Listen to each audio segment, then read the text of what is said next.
Hello and welcome to this week's news bulletin from the Christian Institute.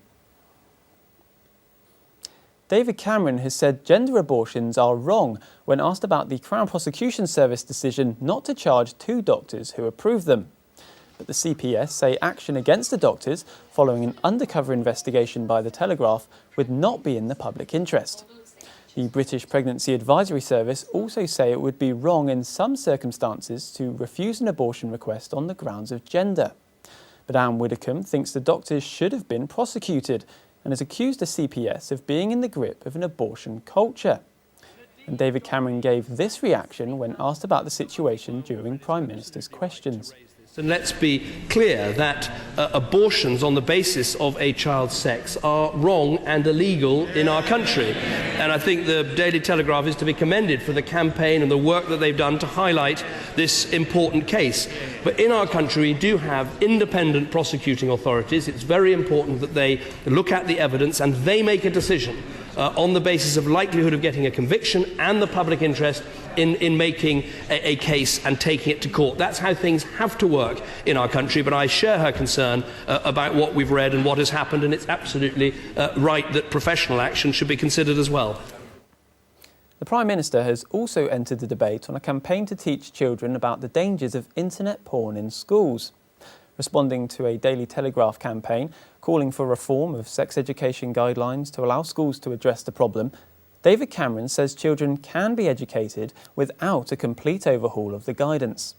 Several MPs, pro-family groups and Christian charities have criticised the Telegraph's campaign because of its lack of reference to parents. The Christian Institute's Mike Judge said, those seeking change are pushing a liberal agenda and sidelining parents. Some of these groups want to make the subject mandatory and remove parents' rights of withdrawal. This issue is a political Pandora's box, and the government should leave the guidance as it is. ITV's Coronation Street is to explore the issue of the right to die when terminally ill Hayley Cropper decides she wants to take control of her own death. The storyline comes as Lord Faulkner's assisted dying bill is set to be debated in the House of Lords. Hayley, the first transgender character in a British soap, has been diagnosed with inoperable pancreatic cancer, and as her condition worsens, she decides she wants to end her life. However, husband Roy is not in favour of the decision.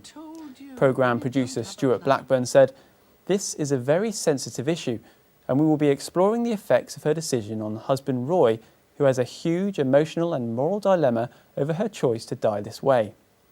A spokesman for Care Not Killing warned that while soap should not avoid controversial subject matters, it was important that this issue was presented in a sensitive and careful way. Irresponsible portrayal of the subject is the recipe for elder abuse and a threat to vulnerable people.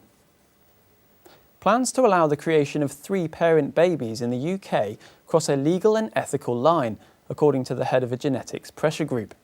The government recently gave its support to move forward with the technique, which uses IVF to take genetic material from 2 genetic mothers and 1 genetic father to create an embryo. Supporters of the procedure say it will help avoid mitochondrial disease, which is passed on from mother to child. But Marty Darnofsky, head of the Centre for Genetics and Society in California, a public affairs group which encourages responsible use of human genetic technologies, thinks the UK is crossing a legal and ethical line.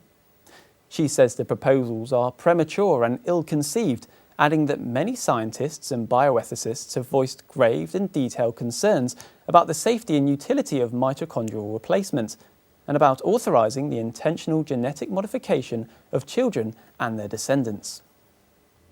TV presenter and writer Victoria Coren has labelled the new Girlguiding promise as stubborn, self-important and faintly aggressive.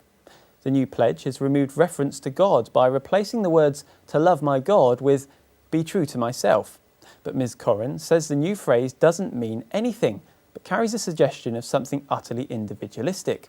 She added, "It seems a mean trick to play on all those churches that lend their halls for Brownie and Guide activities, forcing them to choose between continuing to house an organisation that has publicly severed its link with what they stand for, or withdrawing the space and leaving local children with nowhere to gather."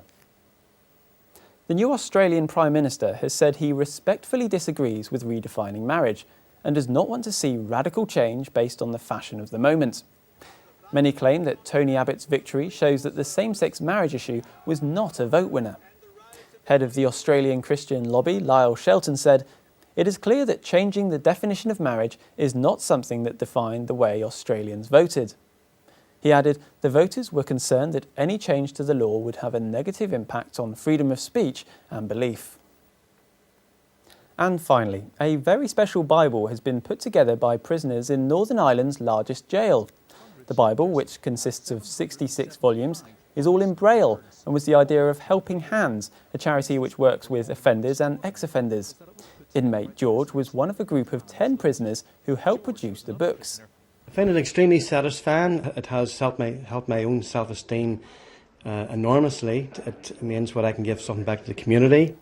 The Bible has now been handed over to Magabry Elam Church, where it will be used by Dave Cunningham, a member who is visually impaired. It means now that I can participate in the Bible readings in the church and I can contribute. I'm overwhelmed by it. It's just it's wonderful. I really appreciate the effort these guys have put into it. Well, that's all for this week. For more information and regular updates on all of our stories, plus much more, visit our website at christian.org.uk. Until next time, goodbye.